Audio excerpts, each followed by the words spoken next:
kami dalam artian kami ini adalah negara ya. Iya, betul. Jadi tidak bisa semena-mena itu dilemparkan ke pihak manapun juga. Karena apa? Karena ada korporasi tadi yang tidak menginginkan untuk usahanya terbuka. Jadi kepentingan negara melindungi kepentingan bisnis orang per orang atau korporasi per korporasi gitu. Ya.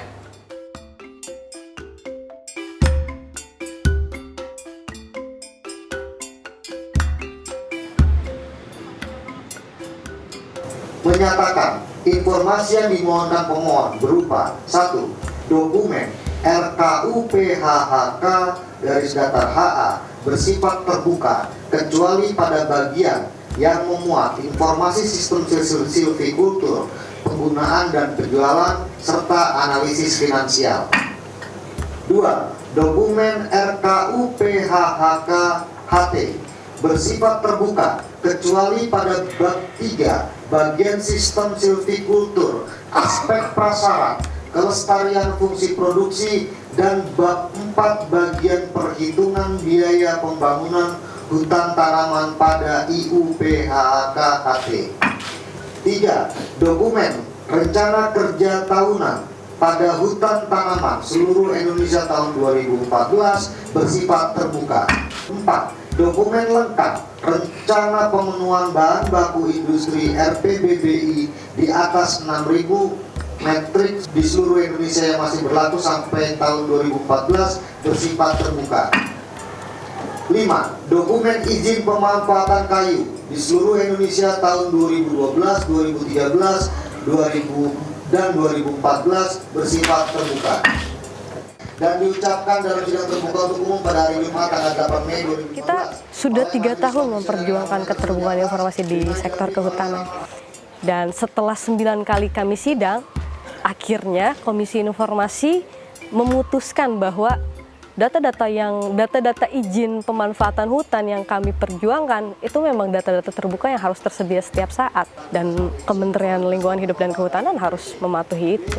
Bahwa berdasarkan putusan Komisi Informasi Pusat nomor 0. Prosesnya panjang, hampir lebih dari 3 jam pembacaan, dan sangat menarik karena sebenarnya kemudian semua argumen diungkap. Kita bisa tahu dengan atas landasan apa komisioner memutuskan dan bagaimana tanggapan komisioner terhadap pengecualian dan argumen yang disampaikan FPI untuk menganggap informasi ini terbuka.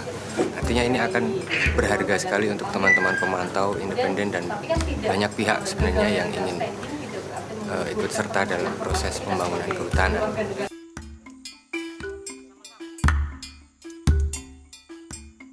Tidak mungkin ada partisipasi bila tidak ada keterbukaan informasi. Tidak mungkin diterima kebijakan Kementerian Lingkungan Hidup dan Kehutanan bila tidak ada keterbukaan informasi. Tidak mungkin memberantas korupsi kalau tidak ada keterbukaan informasi. Ini sejalan dengan gerakan nasional penyelamatan sumber daya alam. Karena apa? Karena keterbukaan informasi adalah hulu dari pemberantasan korupsi. Menurut saya, undang-undang keterbukaan informasi itu penting untuk rakyat Indonesia. Kenapa? Karena informasi itu adalah power. Nah, kalau rakyat memiliki informasi, dia punya power yang lebih besar. Tapi bukan power untuk yang macam-macam. Dia punya kuasa, dia bisa memberikan masukan, kritik atas kebijakan-kebijakan yang ada. Hal itu tidak akan terjadi kalau informasi itu semua di-pool dan tertutup. Nomor anggota 1129. Gerakan Nasional Penyelamatan Sumber Daya Alam tidak bisa dilepaskan dari perbaikan sistem yang tujuannya adalah mengendalikan korupsi. Itu bagian dari program GNSDA tadi. Nah, di dalam melakukan kebijakan untuk mencegah korupsi itu antara lain adalah keterbukaan informasi. Kalau informasi ini terbuka, ya, semua orang kan menjadi tahu. Pemerintah pun sebetulnya menjadi terbantu, ya. Pemerintah terbantu. Nah, kalau semuanya mau berniat baik, oke.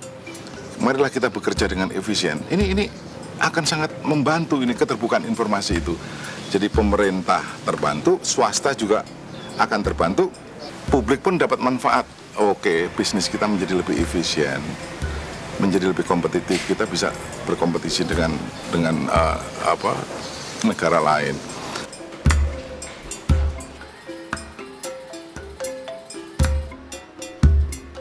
Sebenarnya dari keputusan Komisi Informasi ini kan angin segar ya bagi kami, bagi pemantau kehutanan. Nah, dengan adanya dokumen-dokumen yang terbuka ini sebenarnya memberikan ruang bagi kami untuk berpartisipasi dalam pengawasan hutan.